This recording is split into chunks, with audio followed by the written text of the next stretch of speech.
Guys welcome back to my channel. আজি অন্য এটি ভিডিঅ'লৈ আপোনালোক সকলোকে স্বাগতম জনাইছোঁ।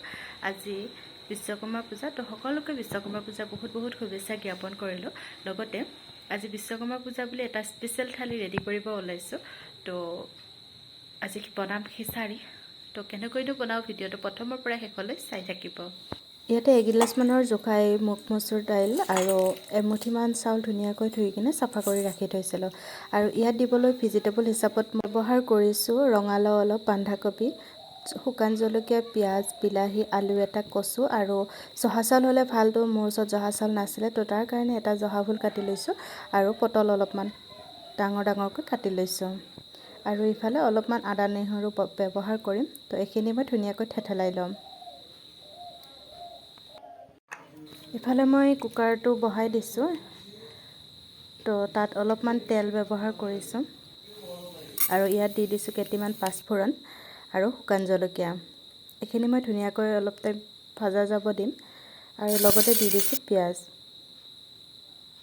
পিঁয়াজখিনি ধুনীয়াকৈ ভজা যাব দি ইয়াত দি দিছোঁ সোৱাদ অনুসৰি নিমখ, হালধি আৰু ধুনীয়াকৈ লৰাই কিনে এতিয়া ইয়াত চাউল আৰু দালিখিনি একেলগে দি দিম।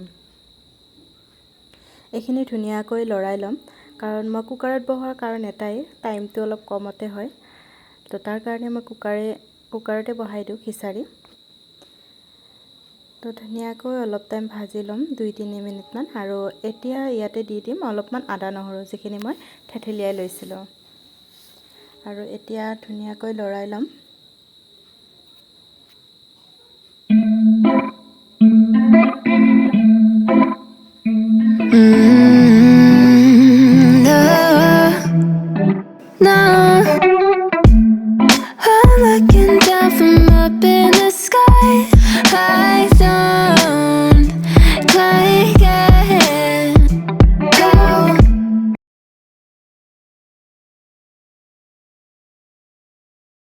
এতিয়া ধুনীয়াকৈ ভজা হৈ গৈছে আৰু ইয়াতে এতিয়া দি দিম পাচলিখিনি।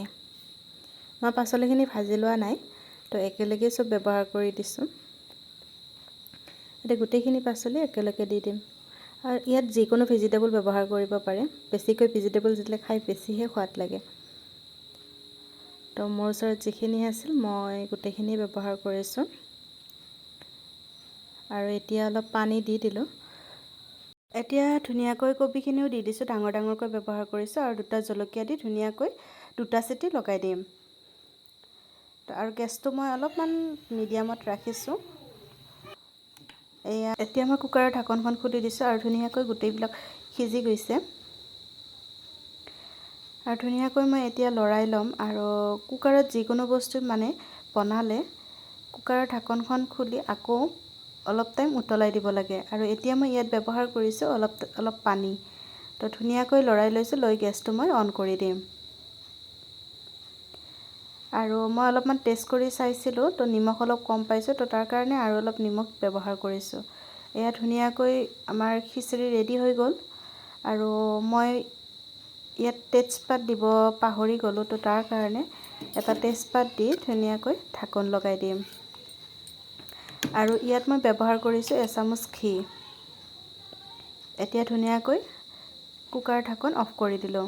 এতিয়া বনাবলৈ ওলাইছিলোঁ বেচনৰ চপ। তো বেচন অলপমান লৈছোঁ, তাত নিমখ, হালধি আৰু অলপমান চৌদা ব্যৱহাৰ কৰি ধুনীয়াকৈ মেৰিনেট কৰি ল'ম। ধুনীয়াকৈ লৰাই ল'ম। ইয়াত মই বেঙেনা আৰু পুৰৈ শাকৰ পাতটো ধুনীয়াকৈ বেচনেৰে বনাম। তো তাৰ কাৰণে ধুনীয়াকৈ লৰাই লৈছোঁ। আৰু আমাৰ এয়া ধুনীয়াকৈ বাটাৰ ৰেডি হৈ গ'ল। তেল গৰম হৈ আছে কেৰাহীত। আৰু এনেকৈ ল'ম পুৰৈ শাকৰ পাতটো।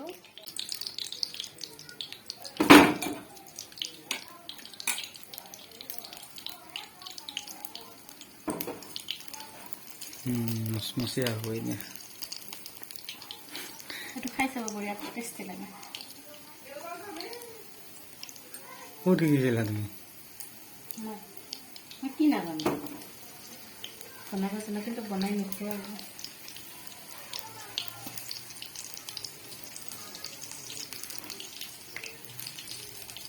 হৈ যাব দে, এতিয়া লৰাই দিম।